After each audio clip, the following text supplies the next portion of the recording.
The book of Leviticus. It's the third book of the Bible, and it's set right after the exodus of the Israelites from their slavery, when God brought them to the foot of Mount Sinai and invited Israel into a covenant relationship. Now, they had quickly rebelled and broke that covenant, and God had wanted for his glorious presence to come and live right in the midst of Israel in the form of this tabernacle. But Israel's sin has damaged the relationship.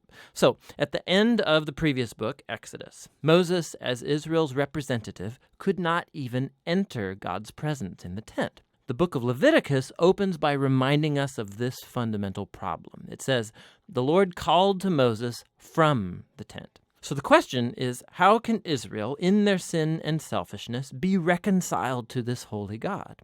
That's what this book is all about, how God is graciously providing a way for sinful, corrupt people to live in his holy presence. Now, let's pause for a second and explore this really important idea that God is holy. It's fundamental to understanding this book. The word holy means simply to be set apart or unique. And in the Bible, God is set apart from all other things because of his unique role as the creator of all, as the author of life itself. And so if God is holy, then the space around God is also holy. It's full of his goodness and his life and purity and justice. So if Israel, who is unjust and sinful, wants to live in God's holy presence, they too need to become holy. Their sin has to be dealt with. Thus, the book of Leviticus.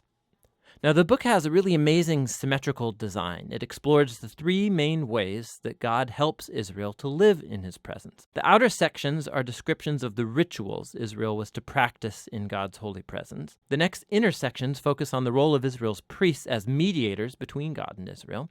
And inside of that are two matching sections that focus on Israel's purity. And then right here at the center of the book, there's a key ritual, the Day of Atonement, that brings the whole book together. The book concludes with a short section where Moses calls on Israel to be faithful to this covenant.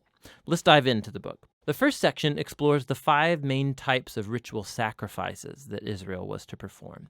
2 of these were ways that an Israelite could say thank you to God by offering back to God these symbolic tokens of what God has first given them. 3 other sacrifices were different ways of saying sorry to God. So here an Israelite would offer up the lifeblood of an animal while confessing that their sin has created more evil and death in God's good world. But instead of destroying this person, God, of course, wants to forgive them. And so this animal symbolically dies in their place and atones, which means it covers for their sin. And so through these rituals, the Israelites were constantly being reminded of God's grace, but also of his justice and of the seriousness of their evil and its consequences. The second set of rituals lays out the 7 annual feasts of Israel. And each of these retold a different part of the story about how God redeemed them from slavery in Egypt and brought them through the wilderness on their way to the Promised Land. And by celebrating these feasts regularly, Israel would remember who they were and who God was to them. Now, the sections about Israel's priests, you have Aaron and his sons first ordained to enter into God's presence on behalf of Israel. And then in this matching section, we find the qualifications for being a priest. The priests were called to the highest level of moral integrity and ritual holiness because they represented the people before God, but then also represented God to the people. Now, we find out why the priest's holiness matters so much back here in this first section. Right after the family of Aaron was ordained, 2 of his sons waltz right into God's presence and flagrantly violate the rules. And so they are consumed by God's holiness on the spot.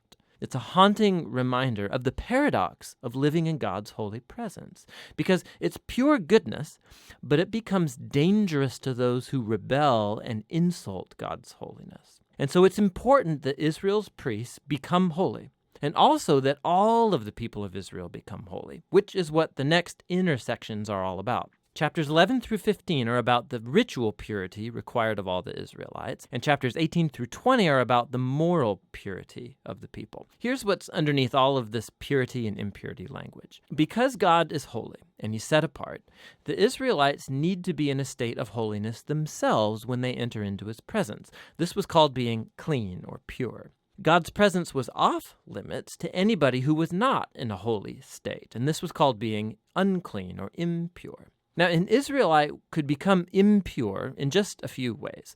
by contact with reproductive body fluids, by having a skin disease, by touching mold or fungus, or by touching a dead body. Now, for the Israelites, all of these were associated with mortality, with the loss of life, which gets us to the core symbol of all these ideas. You become impure when you're contaminated by touching death, so to speak.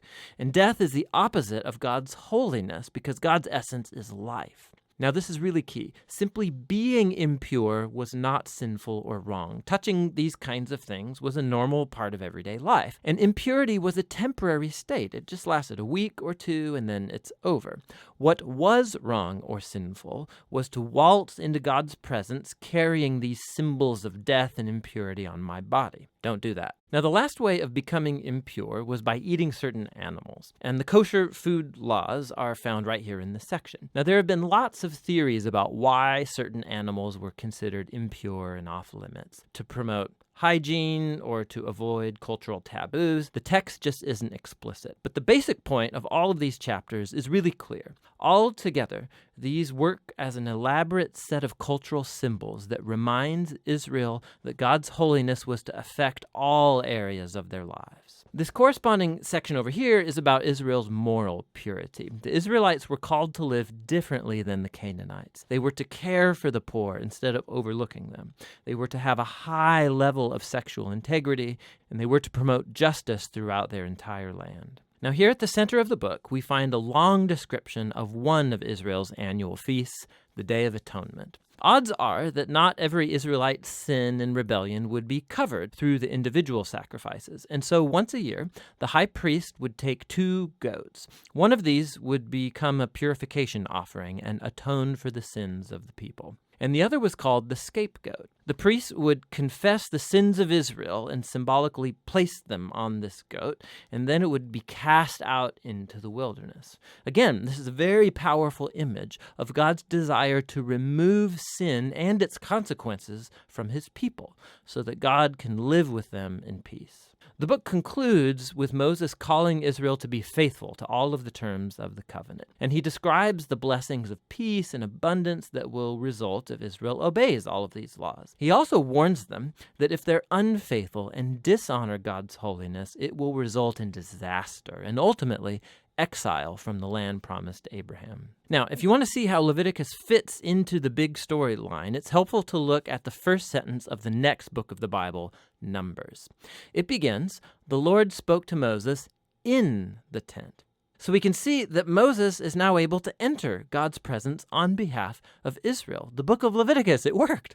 So despite Israel's failure, God has provided a way for their sin to be covered so that God can live with sinful people in peace. And that's what the book of Leviticus is all about.